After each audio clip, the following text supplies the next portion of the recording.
Hello children. Today we will start a new chapter, force and pressure. Now see, what is force? Force is a push and a pull of an object. Push and pull means जब हम किसी object को push करते हैं, धक्का देते हैं या पुल यानी अपने तरफ खींचते हैं, तो उसके लिए हम जो अप्लाई करते हैं उसे हम कहेंगे फोर्स. ओके. अब जैसे सपोज़ यहाँ पे आप पिक्चर देख रहे हैं, तो देखिए आप, अगर ये मैन जो है ये कार को धक्का मार रहा है, मीन्स पुश कर रहा है. ओके. तो car will start moving. Okay. तो जब भी कोई ऑब्जेक्ट को हम पुश करेंगे या पुल करेंगे तभी वो आगे मूव होगा, अपनी पोजीशन चेंज करेगा. तब हम push and pull means when we apply the force, है ना. तो यहाँ पे आप देख रहे हैं कि ये कार है, the man push the car, है ना. तो पुश किया तो car will start moving. Then in the second picture a player hit the ball with the hockey stick से उसने बॉल को हिट किया, तो ball will start move, means it applied the force on the ball with the help of hockey stick. In the next picture, you will see a player kick the ball, then the ball will start moving. Okay, so here again the pushing is there. तो जब भी push होगा तो push means the force is apply on the object, और जब भी push करेंगे then the object will change its position. अब यहाँ पे आप देखेंगे a man is pulling the car. Again यहाँ पे फोर्स अप्लाई हो रहा है, then only this car is moving. Then here also the horse pull the tonga. So again the horse is pulling the tonga and here the force is apply, so this tonga will start moving. And here is a playing that is tug and war. अब देखिए यहाँ पे आप children देखेंगे कि war ये खींच रहे, they are pulling the rope. तो this is also the example of pulling. तो जब भी पुश होता है और पुल होता है, तो and that condition force is applied. और जब भी कोई ऑब्जेक्ट को अपनी पोजीशन चेंज करनी होती है एक जगह से, अगर वो रेस्ट पोजीशन में मतलब दे आर नॉट मूविंग, मतलब वो अपनी जगह पे पर्टिकुलर खड़ा है, स्टैंडिंग पोजीशन में है, तो अगर हम उसे मूव करेंगे तो we have to apply the push और पुल, और we will apply the force. Then we will see here force are due to interaction. जब भी कोई ऑब्जेक्ट अपनी प्लेस चेंज करता है तो वो उसमें कोई ना कोई इंटरैक्शन होगा, तभी वो अपनी प्लेस चेंज करेगा. ठीक है. तो जब भी हम फोर्स अप्लाई करेंगे मतलब result in the change in the place of the object. अब जैसे suppose in this picture a man is, अगर मैन खड़ा रहा कार के पीछे, the man will stand as it is in the car, behind the car. So what will happen? The car will not move. But as soon as the man pushed the car, जैसे ही उसने car को push करना start किया, the car will move.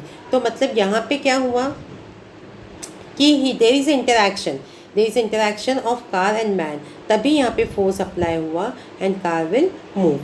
Then you will see here exploring force. अब suppose यहाँ पे आपको एक बॉक्स दिया हुआ है. ठीक है. ये बॉक्स इज़ गिवन, और यहाँ पे दो लोग ने फोर्स अप्लाई किया, एक F1 ने और एक F2. दो पर्सन है, दोनों ने बॉक्स को एक ही डायरेक्शन से फोर्स अप्लाई किया. ठीक है. तो what happen, the box will move here. The box जो है, उन दोनों ने फोर्स अप्लाई किया तो बॉक्स जो है अपनी पोजीशन चेंज करेगा. तो टोटल फोर्स या नेट फोर्स कितना होगा, F1 ने जितना फोर्स अप्लाई किया प्लस F2. इन दोनों फोर्सेस को जब हम प्लस करेंगे तो उतना फोर्स अप्लाई हुआ है इस बॉक्स को मूव होने के लिए.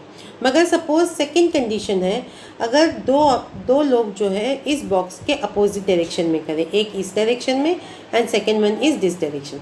तो एक है सपोज F1 फोर्स अप्लाई कर रहा है और दूसरा है F2 फोर्स अप्लाई कर रहा है. अगर सपोज F2 ने ज़्यादा फोर्स अप्लाई किया तो क्या होगा, ज़्यादा फोर्स अप्लाई किया तो box will move toward the F1 की तरफ मूव होगा. और F1 ने कम फोर्स अप्लाई किया तो वो उस फोर्स कम अप्लाई होने के कारण क्या है, F2 से कम है, इसीलिए हमने बॉक्स जो है F1 की तरफ मूव होगा. तो नेट फोर्स कितना होगा, ये F2 ने जो फोर्स अप्लाई किया उसको अगर हमने माइनस किया F1 के फोर्स से, तो क्या हो जाएगा, जो आंसर आएगा उतना फोर्स इस बॉक्स में अप्लाई हुआ है.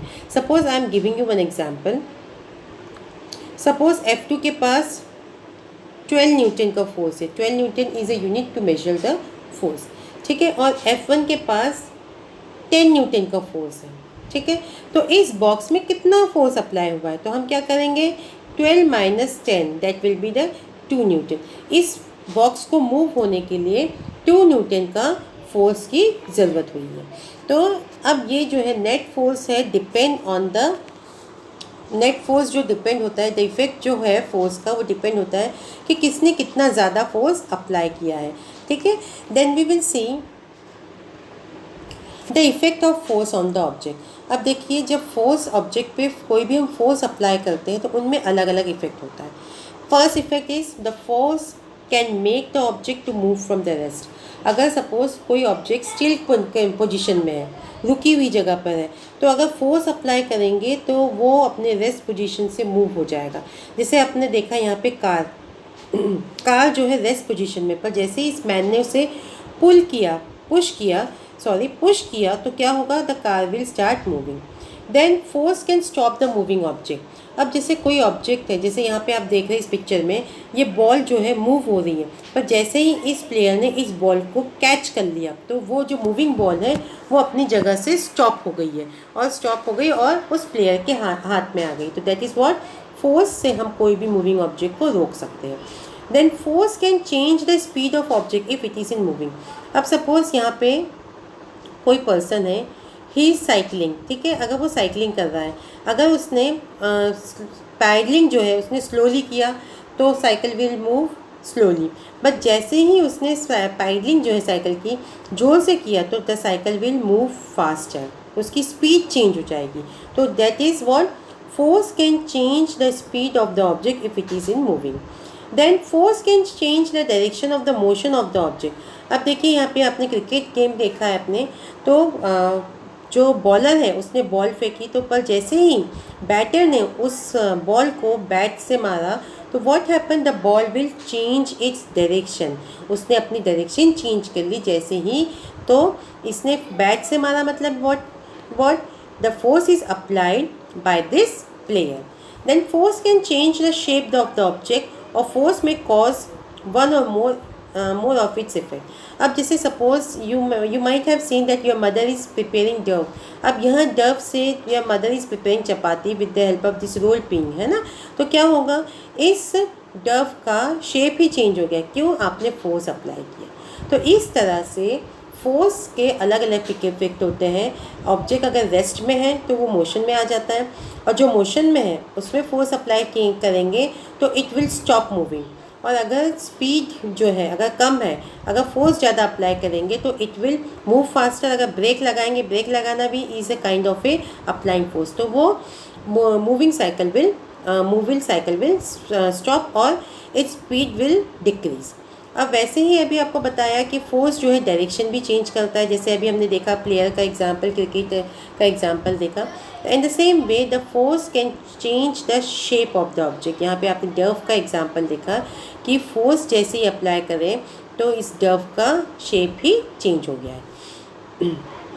Then see the type of force. Okay, there are 2 type of a force. First is contact force and another is non-contact force. अब contact force are the force exerted by the object on another object when they are in contact with each other. Contact force ऐसा force होता है एक object ने दूसरे object को दिया जब वो उसके पास आया या फिर वो उसके कांटेक्ट में आया, तो एक ऑब्जेक्ट ने दूसरे ऑब्जेक्ट को के जब कांटेक्ट में आने के बाद जो फोर्स अप्लाई होता है, that force is called the contact force. Example is muscular force और force of friction. Okay, then see the non contact force, the force exert by one object on another without any contact with each other. जब एक object दूसरे object पर force apply करता है मगर वो उसके कांटेक्ट में नहीं होता है, तो उस तरह के फोर्स को हम कहेंगे नॉन कॉन्टैक्ट फोर्स। इसके एग्जाम्पल्स हैं इसके टाइप्स है magnetic force, electrostatic force, and third one is a gravitation force. Now let's see about one by one. First we will see about the contact force. Contact force का type है, first type हम देखेंगे muscular force. Muscular force itself, the name muscles suggests that this force is depend on the muscles of the body. जो body की जो muscles जो force apply करेगी, that force is called the muscular force. Now we can see the various activity. अब यहाँ पे आपने you can able to see the various activity in this picture. अब suppose here a boy is cycling. अब boy जो है cycling कर रहा है तो पैडल को लेग से मसल से लेग के मसल से वो पुश कर रहा है. तो here also he is applying his muscular force, है ना. अब यहाँ पे एथलेटिक रन कर रही है. तो here also this athletic applying the muscular force. तो अब ये क्या है, muscular force is a kind of A contact force. अब जैसे कि पैडल इसमें फर्स्ट पिक्चर में देखा कि उसने पैडल के कांटेक्ट में आया, लेग उसका मसल्स को पैडल के कांटेक्ट में आया, then only the cycle will move. In the same way जो ये एथलेटिक है, इसने जब लैंड पे ये जब दौड़ लगा रही थी तो इसने क्या किया, लैंड पर उसने पुश किया तो वो आगे दौड़ लगाई. तो मगर this is also a kind of A contact force. In the same वे अब ये देखेंगे आप कि ये जो हॉर्स है, हॉर्स ने अपना मस्कुलर फोर्स अप्लाई किया तभी तो ये कार्ट मूव हुई, है ना. ओनली बिकॉज ऑफ ये अपना मसल्स के फोर्स को अप्लाई किया, then only this cart is move. In the same way the camel is also applying its muscular force, and at that time this cart is moving. So these all are the examples of the muscular forces. Then you see the force of friction. The force of friction is also a kind of a contact force. अब क्या होता है, जैसे force of friction is a force which opposes the motion of the object over the surface. Force of friction एक ऐसे type का force होता है जो कोई ऑब्जेक्ट मूव हो रहा है उसको मूविंग को वो अपोज करता है.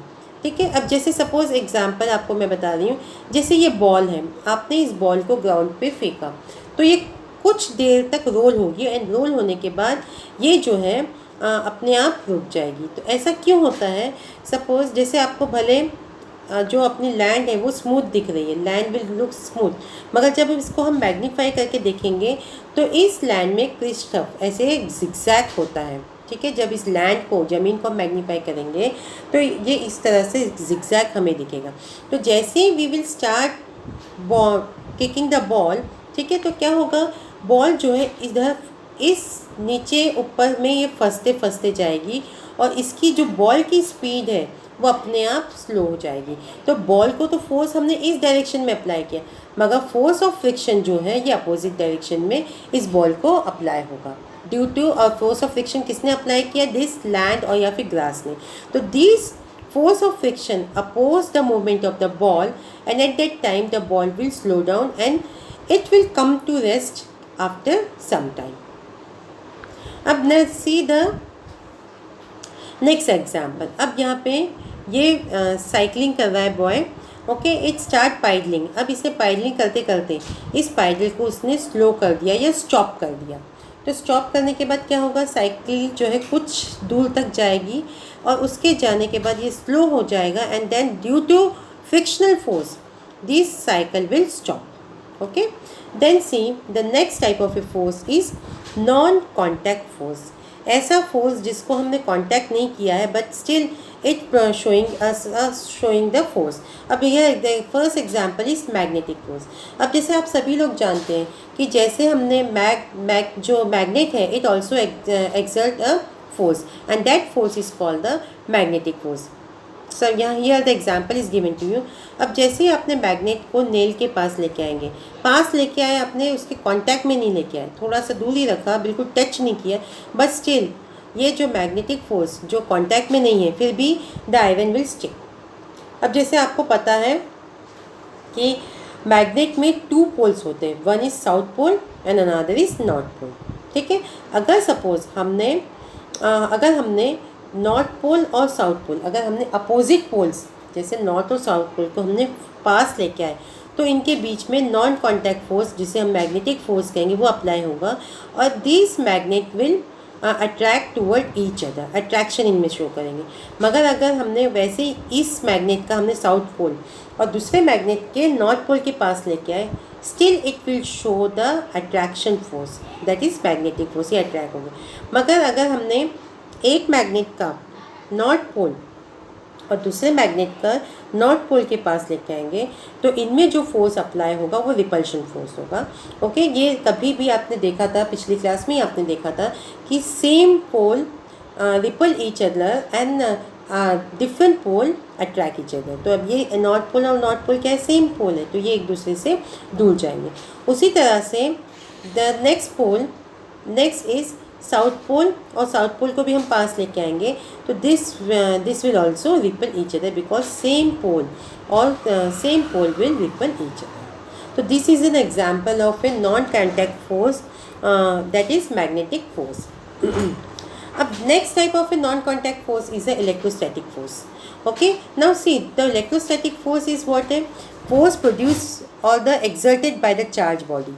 जब चार्ज बॉडी, चार्ज मतलब जिस बॉडी में पॉजिटिव चार्ज हो या नेगेटिव चार्ज हो, तो जब कोई चार्ज बॉडी जब फोर्स एक्सर्ट करती है ऑन चार्ज और अनचार्ज बॉडी, मतलब चार्ज बॉडी पे या अनचार्ज बॉडी पे, तो उस समय जो फोर्स डेवलप होगा उसे हम कहेंगे इलेक्ट्रोस्टैटिक फोर्स। अब जैसे सपोज हम आपको एक एग्जांपल बताते हैं। जैसे देखिए, हमने एक स्ट्रॉ लिया, स्ट्रॉ को हमने यहाँ पे हैंग कर दिया, और दूसरे स्ट्रॉ को लिया, हमने एक और स्ट्रॉ लिया, ठीक है, उस स्ट्रॉ को हमने उसे पेपर से रब कर लिया, ठीक है। दिस इज़ वन स्ट्रॉ ए और दूसरा स्ट्रॉ बी, इसको तो हमने हैंग कर दिया, और अनदर स्ट्रॉ जिस पे हमने पेपर से रब किया। तो जैसे ही आपने पेपर से इस स्ट्रॉ को रब करेंगे तो इसमें चार्ज डेवलप होगा। अब ये चार्ज ये दोनों तो स्ट्रॉ ही है, इस चार्ज से ये अलग होगा, मतलब डिफरेंट चार्ज होगा, इसका कोई दूसरा चार्ज होगा, इसका भी चार्ज डिफरेंट होगा।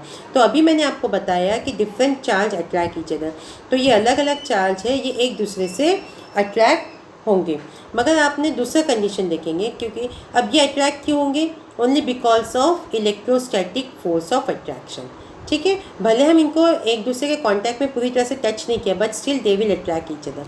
नाउ आप देखेंगे सेकंड कंडीशन, हमने इसको, ये वाले जो स्ट्रॉ है, इसको तो हमने पेपर से रब किया, मगर इस जो हैंगिंग स्ट्रॉ है उसको भी हमने पेपर से रब कर दिया। तो पेपर से रब करेंगे, और जब हम ये दोनों स्ट्रॉ को पास लेके आएंगे, तो क्या होगा, इन दोनों के पास सेम तरह का चार्ज प्रोड्यूस होगा, क्योंकि दोनों को पेपर से हमने रब किया है। तो क्या होगा, दिस स्ट्रॉ विल रिपल मतलब ये इससे दूर जाएगा। तो दिस टाइप ऑफ एग्जाम्पल और this type of a non contact force is called the electrostatic force. Then the next type of a force is called the gravitational force. अब gravitational force जो है is a force, gravitational force is a force exerted by the earth. हमारा अर्थ जो force exert करता है उस force को हम कहेंगे gravitational force. It pull all the object toward the earth. अब ये ग्रेविटेशनल फोर्स जो है सारे ऑब्जेक्ट जितने भी अर्थ में वो अपने तरफ उसको खींचता है, ठीक है। अब जैसे देखिए, अभी हमने कॉइन को ऊपर उछाला, तो हमने कॉइन को जब ऊपर उछालेंगे तो वो अपने आप नीचे ही आएगा, वो ऊपर नहीं आएगा, ठीक है। तो ये नीचे क्यों आएगा, क्योंकि because of the gravitation force. अब लीफ जो है, जैसे पेड़ों में जो फ्लावर्स होते हैं या लीफ होती है, वो ओनली इट फॉल डाउन, ये ऊपर नहीं जाते। क्यों नहीं जाते, because of the gravitational force. अब जैसे रेन है, रेन जो है उसका पानी जो है नीचे ही गिरता है, ऊपर नहीं जाता है। क्यों नहीं जाता, बिकॉज अर्थ का जो ग्रेविटेशन फोर्स है वो रेन के वाटर को अपनी तरफ अट्रैक्ट करता है। उसी तरह से सेम हम देखेंगे कि जो माउंटेन्स के जो वाटर है, माउंटेन्स में जो वाटर है वो वाटरफॉल जो है या वाटर जो है माउंटेन्स से जो फॉल होता है वाटरफॉल, वो नीचे की तरफ आता है, ओके। वो नीचे की तरफ ही आता है, वो ऊपर नहीं जाता है, only because of earth's gravitational force. उसी तरह से जब आप काइट को फ्लाई करते हैं या फिर काइट को जब फ्लाई करते हैं, तो जब काइट जो है फ्लाई करने के बाद जब ये कट जाती है आपकी काइट, तो ये नीचे की तरफ ही आती है, only because of the earth gravitational force. Then this is gravitational force is also the non-contact type of a non-contact force. Then next you will see the pressure. Okay, pressure is what? Pressure is a force acting on a per unit area. मतलब एक particular area में कितना force apply किया गया है, that is pressure, ठीक है। जब हम इसको हम फॉर्मूला हम कहेंगे pressure is equals to force per unit area. एक पर्टिकुलर एरिया में कितना फोर्स अप्लाई किया है तो उसको हम कहेंगे प्रेशर। अब जैसे suppose the example is given, if the area is smaller the pressure is more and the surface of for the same force. अगर सपोज एरिया अगर छोटा है, ठीक है, इसके एग्जांपल भी हम देखेंगे, तो जो है एरिया अगर छोटा है और सरफेस ज़्यादा है तो प्रेशर ज़्यादा लगेगा, और ठीक इसका वाइस वर्सा। एग्जाम्पल से हम क्लियर करते हैं इस चीज़ को। It is easier to push a nail into wooden plank by a pointed end then it is headed because the pressure is more. अगर सपोज अगर हमने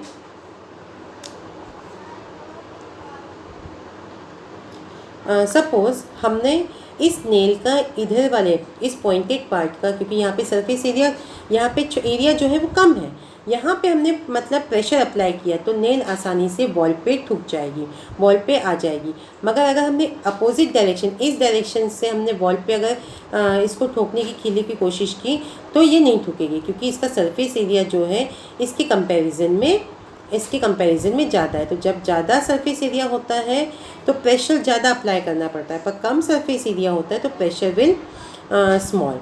फिर it is easier to cut vegetable with the sharp knife then the blunt knife. अब देखिए सब्जियां जो है, ये देखिए आप देख रहे हैं यहाँ पे नाइफ जब शार्प होता है तो हम सब्जियां आसानी से काट सकते हैं, ना कि ब्लंट से, क्योंकि शार्प होने से क्या है वो उसका जो सरफेस एरिया कम होता है, तो हम प्रेशर जो है थोड़े से ही प्रेशर में हमको आसानी से वर्क डन दिखता है, या फिर सब्जियां आसानी से कटी हुई मिलती है। Then shoulder bag. अब जैसे यहाँ पे आपको दूसरा भी एक और एग्जांपल दिया हुआ है, हम इससे सब्जियाँ, क्योंकि यहाँ पे पॉइंटेड है, ये जो है इसका एंड पॉइंटेड है, मगर हम इससे सब्जियाँ काटेंगे जिसमें मतलब ब्रॉड एरिया है, तो you will unable to cut the vegetable. अब वैसे ही जब बैग जो है, बैग का जो ये स्ट्रेप होता है ये क्या होता है, ब्रॉड होता है। क्यों ब्रॉड होता है? ताकि ये एरिया ज़्यादा हो जाता है तो बैग का जो प्रेशर आपके कंधों पे ज़्यादा नहीं होगा। अगर यही स्ट्रेप पतली होगी तो क्या है, इसका जो एरिया जो है ये कम हो जाएगा और आपके कंधे पर प्रेशर जो है वो ज़्यादा लगेगा। तो वही चीज़ है, pressure is equals to force upon area. Then हम देखेंगे pressure exerted by the liquid gases, liquid by liquid and gases. अब देखो लिक्विड कैसे प्रेशर एक्सर्ट करता है। अब सपोज फर्स्ट हम देखेंगे liquid exert pressure on the wall of container. Liquid जो है अपने कंटेनर पे, जिस कंटेनर मतलब जिस बर्तन में लिक्विड रखा गया है, that is what called container, वो अपने कंटेनर के वॉल पर भी प्रेशर रखता है। ठीक है। अब जैसे सपोज अगर आपने देखे, वैसे ही bottom of it depend upon the height of the liquid column. जैसे यहाँ पे आपको दिया हुआ है, एक हमने ट्यूब लिया, ठीक है, उस ट्यूब में हमने यहाँ दूसरी तरफ हमने बैलून से इसको कवर कर दिया। दिखता है आपको यहाँ पे, ये ट्यूब को हमने बैलून से कवर कर दिया यहाँ पे, तो क्या होगा, और यहाँ पे हमने इस ट्यूब में वाटर फिल किया, तो आप देखेंगे तो बैलून जो है वो अपने आप थोड़ी देर के बाद ये फूल जाएगा। क्यों होगा? क्योंकि ये लिक्विड जो है, this liquid exert the pressure, ये लिक्विड जो है इस बैलून पे प्रेशर एक्सर्ट कर रहा है, और एक्सर्ट करने के कारण क्या है, ये जो बॉटम पे एक्सर्ट करने के कारण बैलून जो है उसमें एयर वो फूल जाएगा। ओके। और उसी तरह से अगर सपोज़ हमने लिक्विड एक कंटेनर लिया, उसके साइड में हमने बैलून लगा दिया, यहाँ देख रहे हैं, और हमने इस कंटेनर में लिक्विड फिल कर दिया। ठीक है। तो क्या होगा, थोड़ी देर बाद जैसे ही हमने लिक्विड फिल करेंगे तो बैलून विल स्वेल, बैलून जो है वो फूलना स्टार्ट हो जाएगा। तो लिक्विड जो है अपने साइड के वॉल पे भी प्रेशर एक्सर्ट करता है, अपने बॉटम पे भी प्रेशर एक्सर्ट करता है। उसी तरह से लिक्विड जो है एक ही हाइट में अगर हो तो वो भी इक्वल प्रेशर एक्सर्ट करता है। अब जैसे सपोज़ हमने एक बॉटल लिया, उस बॉटल को हमने ऐसे होल्स बना दिए इक्वल हाइट में, ठीक है, और उस इक्वल हाइट में हमने होल्स बना दिए, और फिर बाद में हमने उस बॉटल में वाटर फिल कर दिया। तो आप देखेंगे कि सभी जो होल से पानी जो है इक्वल प्रेशर में, इक्वल हाइट में और इक्वल जगह से प्रेशर से वो बाहर निकल आएंगे पानी। ठीक है। तो liquid exert equal pressure at the same height. Then pressure exerted by the gas. अब गैस भी जो है वो प्रेशर एक्सर्ट करते हैं। अब जैसे यहाँ पे आप एग्जांपल देखेंगे, जैसे आपने ये टायर ट्यूब में जब हवा फिल करते हैं तो ये फूल जाती है। तो ये जो गैस हवा फिल करना मतलब क्या है, we are filling the gas. तो आपने गैस जैसी फिल किया तो इसके जो वॉल है टायर के वॉल पे गैस ने एक्सर्ट किया और so this tyre get the pressure, और ये फूल जाएगा। बैलून में भी जैसे आपने हवा फिल की तो ये इसके वॉल पे जो है गैस जो है इसने प्रेशर एक्सर्ट किया, इसीलिए बैलून जो है वो फूल जाता है। उसी तरह से this tube also will the gas which is filled in this tube also exert the pressure on the wall of this tube. In the same way, the pressure is exerted on the wall of this tube. Then see atmospheric pressure. Atmospheric pressure मतलब जो atmosphere, जो air हमारे ऊपर जो pressure, हमारे आसपास जो pressure create करता है, एयर या फिर एटमॉस्फेयर जो हमारे आसपास जो प्रेशर क्रिएट करता है, उस प्रेशर को हम कहेंगे एटमॉस्फेरिक प्रेशर। अब एटमॉस्फेयर जो है जो इतना ज़्यादा प्रेशर क्रिएट करता है कि हमारे ऊपर करीब करीब 1000 kg प्रेशर जो है एटमॉस्फेयर हमारे सिर के ऊपर प्रेशर क्रिएट करता है। तो मतलब इतना ज़्यादा प्रेशर होता है हमारे ऊपर, मगर हमें वो पता नहीं चल पाता। अब जैसे सपोज़ आपने देखा होगा ये रबर शक्कर है, अगर आपने यहाँ पे ग्लास एयर पे लगा दिया, यहाँ पे एयर कॉलम पे लगा दिया तो क्या वो चिपक जाएगा। जैसे आपने एक एग्जांपल आपको बताते हैं, जैसे कि यहाँ पे हुआ था एक्सपेरिमेंट, यहाँ पे एक दो बैलून जैसा है, इनको लिया, लोहे का है ये, इनमें से पूरी एयर बाहर निकाल दी, ठीक है, और एयर बाहर निकाल दी तो यहाँ पे वैक्यूम क्रिएट हो गया और इनको जॉइन कर दिया।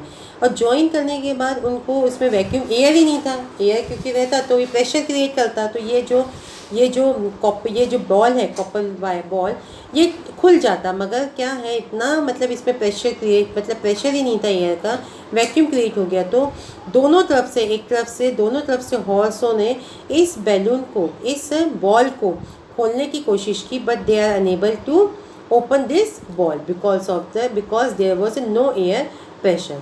तो ये सोचिए, this is what called the air pressure, the pressure which is created by the atmosphere is called the atmospheric pressure. So that's all for today. Thank you.